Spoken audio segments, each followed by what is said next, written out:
Hello my dear student, today we are talking about this JEE advance problem, NLM की प्रॉब्लम, mechanics की किस तरह से सॉल्व करेंगे, बेसिक मेथड बताऊंगा। देखिए सिंपली यहाँ पर देखो, ये प्रॉब्लम मेरे सामने आई। यहाँ पर फाइंड द मास एम, इसने बोला है कि यहाँ मास एम फाइंड करना है hanging block in the figure. ठीक है ना, जैसा कि फिगर में अपन को दे रखा है। इसने बोला which will prevent the smaller block M1 from slipping. इसने बोला है कि यहाँ पर ये जो ब्लॉक M1 रखा है ना, ये स्लिप ना करे, ये रेस्ट पर ही रहना चाहिए। ठीक है ना, ऐसा दे रखा है इसने। ओवर द वेज की बात कर रहा है M2 की। ठीक है, इसने बोला all surfaces are frictionless and the string and pulley are light. कोई प्रॉब्लम नहीं है, पूरा सरफेस स्मूथ है। ठीक है ना, ये ब्लॉक M1 है, इसको अपन को रेस्ट पर लेके आना है। ये ब्लॉक ये बोल रहा है कि इसकी वेज की रेस्पेक्ट में ये क्या स्लिप ना करे, तो उसका मास क्या होगा, कैपिटल M, वो अपन को फाइंड करना है। ठीक है ना, अब देखो मेरे पास सामने प्रॉब्लम आई, मैं इसको किस तरह से सॉल्व करूं। तो मैं सोच रहा हूं यार आंसर कैसे आएगा।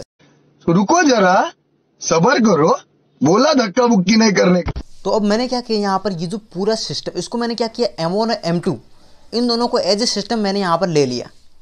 इन दोनों को क्या किया, एज ए सिस्टम मैंने एज्यूम कर लिया।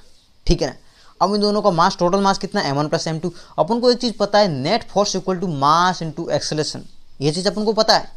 इसका मतलब net force equal to mass into acceleration, Newton's का सेकंड लॉ है ये। ठीक है, और अपन ने यहाँ पर एज्यूम कर लिया ये पूरा सिस्टम इस डायरेक्शन में A1 एक्सेलरेशन से जा रहा है। ठीक है ना, अपन को पता है net force equal to mass into acceleration. तो यहाँ पर नेट फोर्स क्या लग रहा है, इस पूरे सिस्टम पर एक ही फोर्स लग रहा है, जो कि टेंशन T स्ट्रिंग के द्वारा। तो tension T equal to mass, total mass कितना है, M1 और M2 दोनों को ऐड कर दिया। और यहाँ पर एक्सेलरेशन क्या है, अपन ने एज्यूम किया A1 है। ठीक है, तो यहाँ पर अपन के पास फर्स्ट इक्वेशन आ गई। अब देखो, अब मैंने यहाँ पर क्या किया, FBD बनाया ब्लॉक M1। ये जो ब्लॉक है ना M1, इसका मैंने FBD बनाया। किस तरह से बनाया देखिए, आपको समझाता हूँ। देखो यहाँ पर सिंपली क्या है, ये M1 ब्लॉक है, तो इसका वेट तो लगेगा ग्रेविटी के कारण, कितना M1G हो गया। ठीक है, अब देखो M1G इसका वेट लग रहा है, कोई प्रॉब्लम नहीं है। और ये देखो, ये जो पूरा वेज है ना, वेज इस डायरेक्शन में जा रहा है A1 एक्सेलरेशन जो अपन ने एज्यूम किया था। ठीक है ना, तो इस पर एक सूडो फोर्स लगेगा। जैसे इस पर फोर्स लगा तो इसको एक काल्पनिक, इसको क्या लगा, यहाँ पर इसको लगेगा कि यहाँ मेरे ऊपर किसने फोर्स लगाया, तो वो क्या होता है, सूडो फोर्स होता है, क्योंकि इस पर रियल में किसी ने फोर्स नहीं लगाया, लेकिन इसको ऐसा इमेजिन हुआ। ठीक है ना, इसलिए यहाँ पर ये इसका फोर्स हो गया M1A1, इस डायरेक्शन में लगेगा, इस डायरेक्शन में जा रहा है, इस पर एक सूडो फोर्स लगा M1A1। ओके, अब यहाँ पर अपन क्या करें, सिंपली कंपोनेंट लेते हैं। अब देखो M1G है, तो M1G का कंपोनेंट इस डायरेक्शन में आ गया M1G साइन थीटा। थीटा यहाँ पर 30 डिग्री था, मैंने लिख दिया। ठीक है, अब यहाँ पर क्या हुआ, M1A1 है, तो यहाँ पर ये एंगल यदि 30 डिग्री है, तो ये वाला एंगल ही 30 डिग्री रहेगा, क्योंकि ये क्या है, पैरेलल लाइन है दोनों, तो ये वाला एंगल भी अपना 30 डिग्री ही रहे। तो यहाँ पर क्या किया मैंने, M1A1 सूडो फोर्स था, उसका एक कंपोनेंट इस डायरेक्शन में ले लिया। वो कितना है, M1A1 cos 30 डिग्री। ठीक है ना, थीटा की डायरेक्शन में cos थीटा आता है।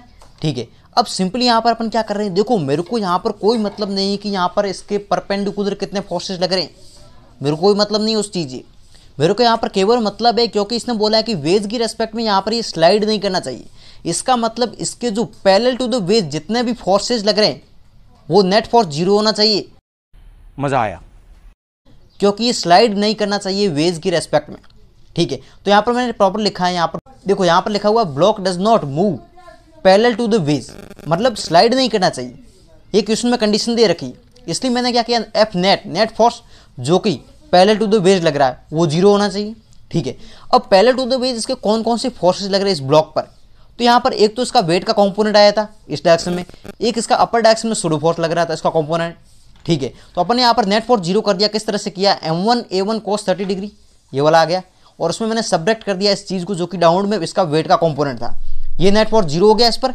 ठीक है, पैरेलल टू द वेज का नेट फोर्स 0 हो गया ब्लॉक पर, तो नेट फोर्स 0 इसका मतलब स्लाइड नहीं करेगा अब, क्योंकि नेट फोर्स 0 है तो उसका एक्सेलरेशन हो ही नहीं सकता है। ठीक है, अब मैंने यहाँ पर सिंपली इन दोनों को इक्वल, देखो ये कैलकुलेट कर दिया, तो A1 की वैल्यू आ गई G tan 30 डिग्री। सेकंड इक्वेशन आ गई यहाँ से। अगर तुम लोग नए हो तो सब्सक्राइब करो, वो जो लाल वाला बटन है उसके साथ स्कैम करो या फिर महफिल जमाओ, मुझे नहीं पता, बस क्लिक हो जाना चाहिए।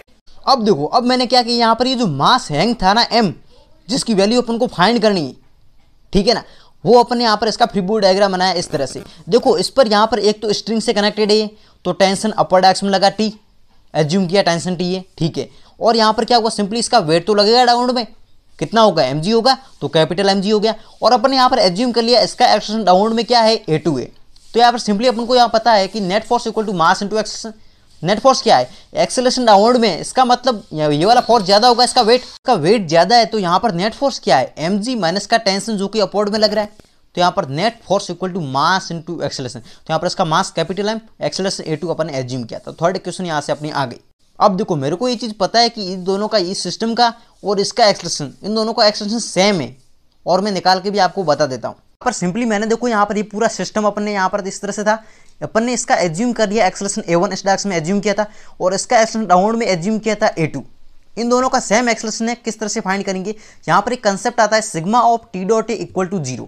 ये कंसेप्ट कहाँ से आया, आपको पता होगा work done by internal force 0 होता है, तो उसको सिंपली डिफरेंशिएट करके ये चीज़ आ गई है, ठीक है ना। अब देखो सिंपली यहाँ पर क्या है, अपना ये चीज़ 0 होती है, तो अपन को एक चीज़ पता है कि इसका टेंशन और एक्सेलरेशन दोनों सेम डायरेक्शन में, जब सेम डायरेक्शन में होते हैं तो यहाँ पर पॉजिटिव लेते हैं, इसलिए यहाँ पर टी a1 हो गया, ठीक है। अब यहाँ पर क्या है, इसका टेंशन अपवर्ड में लग रहा है, लेकिन इसका एक्सेलरेशन डाउनवर्ड में, इसका मतलब नेगेटिव होगा, तो यहाँ पर देखो ये नेगेटिव इक्वल टू 0 हो गया। अब देखो अब यहाँ पर क्या हुआ, ये दोनों मैंने कैलकुलेट किया, तो इसको इस साइड लेके चला गया, ये आ गया, टेंशन आपस में कैंसिल आउट हो गया यहाँ पर सिंपली, ठीक है, और यहाँ पर a1 इक्वल टू a2 आ गया, ठीक है। अब देखो मैंने आपको पहले ही कहा था इन दोनों का इक्वल ही आएगा, और आ भी गया है, क्योंकि ये x डिस्टेंस ट्रेवल किया तो ये भी x डिस्टेंस ट्रेवल कर रहा है सेम।